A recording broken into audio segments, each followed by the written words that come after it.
Desde ahora, La Bacana 105.7 presenta El Mañanero. Lo nuevo y lo mejor. El Mañanero, esto de lunes a viernes de 7 a 9 por La Bacana 105.7 y vamos a recibir a nuestro amigo, colega, colaborador. Él ha faltado más de lo que ha venido, pero está con nosotros José Horacio, diputado del Congreso por la circunscripción número 1 del Distrito Nacional.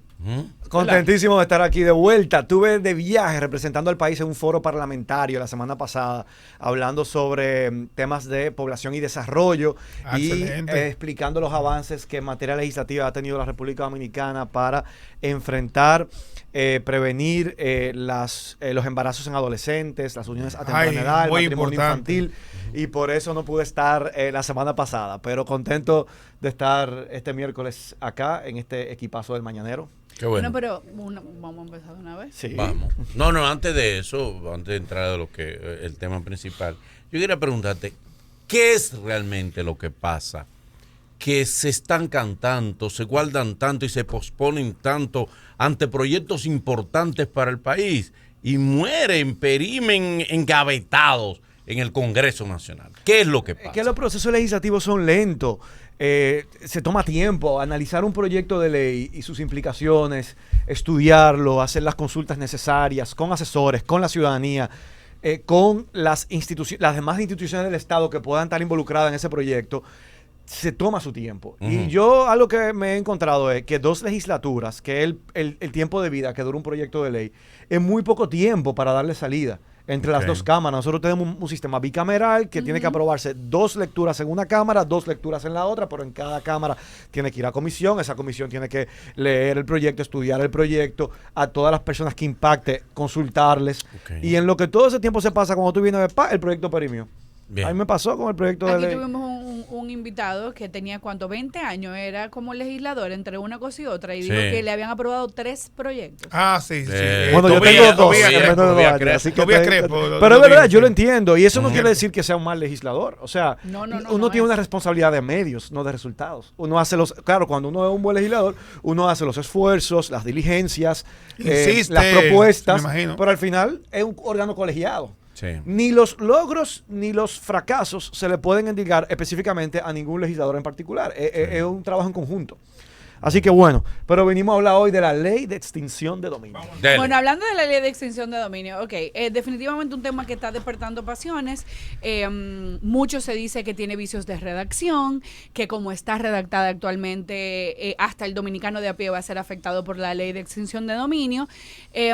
Obviamente, haciendo mucho enfoque en el tema de la retroactividad, sin límites, que hoy como está redactada, sería que pasaría. Entonces vamos a hablar precisamente, en tu opinión, cuáles son esos vicios de redacción o cuáles son esas cosas que tiene la ley que deben de ser modificadas antes de ser pasadas. Bien, ese es un tema interesantísimo, exacto. Está sobre la palestra. Yo creo que la mayoría de la gente, si le soy sincero, no entiende de qué se trata esto, extinción de dominio. Porque yo mismo, que tengo formación jurídica, porque soy licenciado en Derecho, abogado de formación, con maestría en Derecho Público, legislador en ejercicio, he tenido que sentarme a entender, a estudiar. Tú mismo no lo entiendes. O sea, sí, yo lo entiendo. Pero porque le he dedicado horas. Le he dedicado horas. Pero es una ley muy técnica. Nosotros en el bloque, por ejemplo, el PLD ha llevado expertos a desmenuzarnos y explicarnos con cucharita a gente como yo que no es experta. No, ya ahora sí uno lo entiende. Pero al principio era bien tedioso. Pero es un tema muy técnico. Entonces, lo primero que yo quiero decir sobre la ley de extinción de dominio es que ese es un mandato constitucional. Sí. La Constitución del 2010 nos manda a aprobar un proceso de extinción de dominio, específicamente en el artículo que reconoce el derecho a la propiedad privada. Cuando se reconoce ese derecho, en el numeral 6 se dice que la ley establecerá el régimen de administración y disposición de los bienes incautados y abandonados en los procesos penales y en los juicios de extinción de dominio previstos en el ordenamiento jurídico. ¿Qué pasa? Si nos vamos al ordenamiento jurídico, no existen esos juicios de extinción de dominio. Por eso es que el Congreso está en falta. Tenemos 12 años, ya estamos en 2022, que la Constitución entró en vigor con ese artículo y sin embargo hay un vacío. porque esos juicios de extinción de dominio no están previstos en el ordenamiento jurídico. Para ponerlo en modo cucharita, para que la gente vaya entendiendo y así nosotros podamos hacer un desglose tipo Frankenstein, extinción de dominio no significa que extingue el dominio sobre una propiedad o un bien que no ha sido adquirido de forma lícita o que puede demostrarse que ha sido adquirido de forma lícita y pasa a propiedad en favor a propiedad del Eso Estado. en cucharita que tú lo estás diciendo. Claro que sí. Tú dijiste lo mismo. No, Lo mismo que dijo él. Es un bien que tú compraste, no puedes demostrar que lo compraste de forma legal, se te hace un proceso y extingue tu dominio sobre ese bien. Que extingue quiere decir que ya no es tuyo. Ya no es Ya, tuyo, se te quita la exactamente. propiedad. Eso es cucharita. Ahora sí. Que ya no es tuyo. El que no sabe lo que es Mi amor, pero... Pero tú dijiste con cucharita para el pueblo. Hay mil gente que no sabe lo que es dominio, lo que es extingue. Ok. Entonces la propiedad pasa en favor Amor. del Estado. ¿A quiénes se le debe aplicar este proceso de extinción de dominio? A corruptos que han adquirido dinero fruto de la corrupción, a narcotraficantes que han adquirido dinero fruto de una actividad ilícita, que es el narcotráfico, o, por ejemplo, personas que participan de tráfico de personas, algún otro Y tipo hay de actividad empresarios ilícita. también, que ilícitamente empresarios, que también. Qué bueno, muy Mira, muy no sé si válido. habrán tocado el tema en mi ausencia, pero me gustaría que nos expliques a qué se refiere el senador del PLD, nuestro querido amigo Iván Lorenzo, cuando él dice que se debe incluir en la ley la ilusión. La ilusión, fiscal. exactamente, la ilusión fiscal, los paraísos fiscales. ¿Y por qué él agrega esto? ¿A qué Claro, se debe? Él porque- quiere combatir una vaina ahí con eso. Claro, porque estamos hablando aquí de enriquecimiento ilícito, que es un dinero mal habido. Entonces, los excedentes que tú tienes por dejar de pagar impuestos es de alguna manera un mecanismo para evitar contribuir tu parte al fisco cuando tú generas riquezas. Entonces, se supone que hay un porcentaje forma la de riqueza que evasión tú fiscal. exacto. Entonces, Entonces él tiene razón que Amor, se incluya. vamos a dejarlo No, responder. no, Bueno, preguntamos en ese. Yo estoy preguntando en ese mismo, mi amor. yo estoy de acuerdo que No puede estoy agregando incluirse. por agregar. La Pregunto en ese mismo comisión norte. bicameral que ha estado estudiando el proyecto, ni Boli ni yo somos miembros de esa comisión bicameral, decidió dejar fuera el tema de la ilusión. Eso se podría rescatar en el pleno. Esta tarde el proyecto de ley va al pleno del Senado, que tiene que conocerlo ya con un informe favorable. Se prevé ya cuando tiene informe favorable que se estará aprobando, y luego que se apruebe en 2 lecturas, ese proyecto viene a la Cámara. Ya tiene informe, por lo tanto no tiene que ir a comisión en la Cámara porque la comisión que lo estudió es bicameral, tanto de diputados y de senadores. Cualquiera de nosotros puede, si lo considera, proponer modificaciones al proyecto, por ejemplo, para incluir el tema de la ilusión. Pero yo quiero mencionar algunos de los temas más controversiales. Pero antes que tiene el de que proyecto. pases el tema de la ilusión, ¿es viable y es lógica la propuesta? Yo creo que puede serlo, sí, porque esa es una forma también de enriquecimiento. A ver, porque se supone que la ilusión es un mecanismo de evadir el pago de impuestos sin que sea ilegal. Entonces, en ese caso, el origen de los bienes que se obtienen a través de la ilusión no es del todo ilícito. Por lo tanto, Sí, quizá por eso se- es que no aplica y por eso se sería- decidió dejar sería- fuera. En el caso de cómo está redactada la ley en la actualidad, por ejemplo, yo te hago el proceso, tú demuestras que sí, tú pudiste adquirir ese bien de forma lícita, pero en el proceso sale que tú evadiste impuestos, tú no pagaste impuestos por ese bien. Entonces, como la ley está redactada ahora mismo, en cierto sentido, es como que le pasa la mano a esa persona que evadió impuestos y le da un periodo de amnistía para pagar esos impuestos de ese bien, pero ya hizo evasión de impuestos, no lo estamos procesando por algo que también es un crimen. Miren, con este proyecto de ley se ha querido jugar mucho a la política. Los bandos han dicho, no, los que no quieren ley de decisión de dominio son ellos. No, son ustedes los que no quieren ley de decisión de No, dominio. tienen miedo. Tienen miedo. Lo que pasa es que se la quieren aplicar a la oposición. Yo quiero decir algo. Yo no soy parte de esa oposición que gobernó. Yo pertenezco a un partido que está surgiendo ahora, que nunca ha sido gobierno. Opción democrática. Opción democrática, pero lo correcto es decirlo. Cuando nosotros llegamos al Congreso en agosto del 2020, ya esa ley había sido aprobada en el Senado. Lo que quiere decir, en el gobierno anterior. Sí. Y cuando yo era vocero en esa primera legislatura, pedí que se colocara en agenda porque la ley había llegado del Senado a la Cámara de Diputados y no se puso nunca en agenda y se dejó perimir. Mira, ahí cuando tú me preguntabas ahorita, ¿qué es lo que pasa? No, ahí no hubo voluntad política.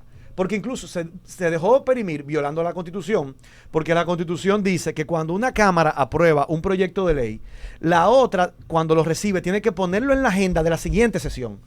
Pasaron 6 meses y no se puso en agenda nunca. ¿Por qué? Porque no se quería la ley de extinción de dominio y eso fue en este cuatrenio. Entonces ahora no pueden venir a decir, quienes están ahora con mayoría en el Congreso, a decir que no, que lo que no quieren ley de extinción de dominio son los de que están en la oposición porque ellos tienen miedo a esa ley de extinción de dominio. No, pero esa ley ellos ya la habían aprobado en el Senado cuando estaba en el gobierno, antes de estar en la oposición, y este nuevo gobierno, cuando llegó en sus primeros 6 meses, tuvo la oportunidad de aprobarla ya nada más en la Cámara de Diputados, un trámite más fácil, y la dejó perimir, la dejó morir porque no se quería. Y yo me acuerdo haber dicho, hey, vamos a poner en agenda. La Constitución dice que esto hay que ponerlo en agenda. Y no, hay que revisar. O sea, que el PLD no es el tranque. No, a ver, hay tranque de todos los lados, hay resistencia. Eso es lo que yo he percibido. Hay resistencia de todos los lados, lo que pasa es que cada quien quiere sacarle provecho político, yo digo politiquero, para decir que es el otro que está en contra cuando hay resistencia de todas las parcelas. Ahora bien, ¿por qué ha generado tantas críticas? Se dice que la ley está llena de inconstitucionalidades. Yo creo que hay que revisar con cuidado algunos de los aspectos en detalle, pero estamos claros, esa ley es importante, esa ley es un mandato constitucional y esa ley la tenemos que aprobar. Y en ese sentido iba la línea que yo me expresé la semana pasada. Cuéntame. Actualmente, como está, si se aprueba, ¿no entra en contradicción con la Constitución y con otras leyes o hay que hacerle modificación antes de que sea definitivamente aprobado? A eso voy. ¿Entra en contradicción con la Constitución el proyecto de ley de extinción de dominio? Depende, hay diferentes interpretaciones. Hay juristas que entienden que sí, y ojo, yo creo que muy buenos juristas entienden que tiene aspectos inconstitucionales, claro. Y hay otros juristas que creo también tienen, a nivel técnico, muchos gozan de mi respeto, que defienden que es posible en esos términos aprobar la ley sin que viole la Constitución. La palabra final la tendrá el Tribunal Constitucional. Que es el que la va a devolver como está ahora. Bueno, a ver, el Tribunal Constitucional, si entiende que un artículo en específico viola la Constitución, puede eliminar ese artículo y el resto de la ley se sostiene. ¿Cuál es el artículo? Uno de los artículos, porque hay varios, que se entiende que vulneraría la Constitución, el tema de la irretroactividad.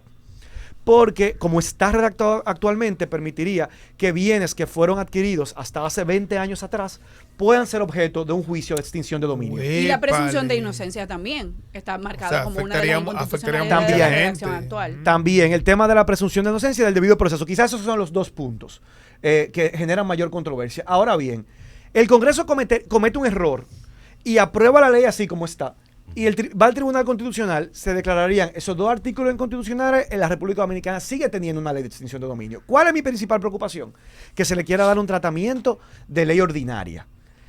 ¿Por qué? Porque si se aprueba como ley ordinaria, con mayoría simple, entonces se manda al Tribunal Constitucional y la ley se cae completa. Nos quedamos sin ley de extinción de dominio. ¿Por qué? Porque eso anula la aprobación completa de la ley. ¿Cuál es la diferencia entre una ley ordinaria y una ley orgánica? La ley ordinaria son todas las leyes que necesitan mayoría simple para aprobarse, mitad más uno de los votos. Algunas leyes, cuando regulan derechos fundamentales o la estructura orgánica del Estado, se llaman ley orgánica y por lo tanto requieren una mayoría calificada de 2/3 partes para ser aprobada. Esta es una ley orgánica, claramente, porque por un lado regula de alguna manera la propiedad privada, que es un derecho fundamental que está en la Constitución. Sí. Y se dice, toda ley que regula derechos fundamentales es una ley orgánica, necesita mayoría calificada. Y también el tema de la estructura del Estado, crea nuevos tribunales, crea una nueva jurisdicción especializada exclusivamente para conocer los juicios de extinción de dominio. Y por lo tanto está creando una nueva estructura y eso también se dice el artículo 112 de la Constitución, que es una ley orgánica. Alguna gente quiere decir que ordinaria, ¿por qué? Porque si es orgánica quizás no se cuenta con los votos para ser aprobada de tercera parte. Si se insiste en aprobarse de esa manera, eso es una segura anulación de la ley posterior en el Tribunal Constitucional y este debate se va a prorrogar, sabe Dios, por cuántos años más, como estamos con el Código Penal. Por lo tanto, yo soy partidario de que la ley la aprobemos como una ley orgánica.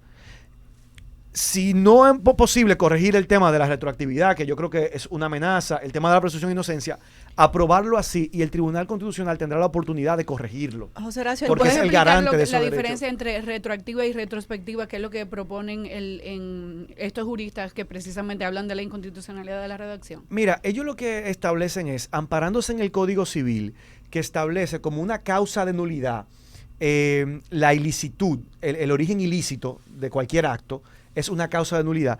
Ellos dicen, bueno, si amparándonos en el Código Civil, algo que haya sido obtenido de manera ilícita, aunque haya sido 20 años atrás, es nulo. Pero ¿qué pasa? Hace 20 años atrás no existía una ley de extinción de dominio, ni un procedimiento de extinción de dominio, ni jurisdicción de extinción de dominio. Entonces le estaríamos aplicando un proceso que se está creando a partir de ahora a situaciones que se consumaron años atrás. Entonces, independientemente de que hayan tenido un caso y haya tomado la figura de la cosa debidamente juzgada. Independientemente de eso. Entonces, hay algunos que dicen, no, eso no es retroactivo, eso es retrospectivo. Pero para mí eso es un eufemismo para lo mismo. O sea, en mi opinión, yo no... A mí me han tratado de explicar la diferencia entre una cosa y otra y yo no he podido descifrarla para ver que realmente no viola el artículo 112 de la Constitución que habla de la irretroactividad de la ley. Mi opinión es que nosotros deberíamos aprobar la ley sin la retroactividad, que comience a aplicar para el porvenir, como todas las leyes. Como todas las leyes. Las leyes aplican para el porvenir. Nos evitamos que por ese lado sea declarada inconstitucional ese artículo específico, porque eso no anularía la ley completa, solamente ese artículo, pero nos evitamos, ¿verdad?, aprobar una ley que yo entiendo que podría ser declarada inconstitucional. Y ya hay ley para el futuro, que es lo que queremos. Claro. Que no pase como el Código Penal, que también ha surgido la duda de si no hay una negociación detrás de esto. Vamos a aprobarla, quedamos bien con el país, aprobamos la ley de extinción de dominio, pero estamos seguros que la ley al final se va a caer cuando llegue al Tribunal Constitucional. Y no habrá juicios de extinción de dominio. Y eso sería un fracaso, y eso sería muy lamentable. Por eso yo creo que nosotros tenemos que procurar en la Cámara de Diputados que el tratamiento que se le dé sea el tratamiento de una ley orgánica y que podamos conseguir los votos necesarios para aprobar esta ley de extinción de dominio como una ley orgánica. Ese es el mensaje. Bien. José Horacio, gracias por estar con nosotros, aclararle a la gente, esto es bueno, la alfabetización jurídica del país y de la población. Eso es bueno e interesante que la gente se pueda empoderar de este tipo de ley que están en la palestra, que están discutiendo y la conozcan para que puedan aportar sus ideas. Estoy totalmente de Esperamos que no falten más para no descontarte. Que venga la próxima semana. No, porque ya tiene varias ausencias. Ya. Mira, no puede estar faltando que cuelguiste en fila. Yo tengo una curiosidad de algo. Eso es, sí, saliéndonos del tema, José Horacio. Cuando te molestó, cuando la gente te juzgó por el TikTok que tú hiciste, no. ¿Te sentiste un poquito como que la gente no entiende que quizás tú eres un joven, un ser humano que tiene derecho a hacer tus cosas? No, para nada. A mí lo que me sorprendió es que se volviera viral. Yo dije, óyeme, cuando lo armamos, yo dije, esto va a romper en TikTok. No rompió en TikTok, rompió en Instagram. Cuando todos los periódicos, yo no lo subí en Instagram, todos los periódicos lo agarraron, lo subieron como una noticia. Yo no pensé que yo hacer un TikTok era una noticia que iba a salir en todos los medios tradicionales. O sea, salió en Diario Libre, en Telenoticias, en Nuria, en RNN, en todos los medios, y eso fue lo que me sorprendió. Y quizás los comentarios dicen, pues ven acá, ¿por qué? No, Quizás tú debes de presentar tu proyecto en un TikTok y así la gente lo va a ver. Sí. Y así la gente va a saber. Claro, porque al final uno habla demasiado temas serios y todo el tiempo que si la decisión de dominio, que si código penal y temas que abruman. Entonces hay algunos días que hay que relajarse. Claro. Eso era un viernes casi feriado después de jueves de Corpus Christi. Entonces, te esperamos el miércoles que viene. Chévere. Freddy. Y vamos a un TikTok. ¿Qué tú dices? Claro que estos tigres bailan todos los días allá afuera. Yo soy flojo en TikTok. Flojo.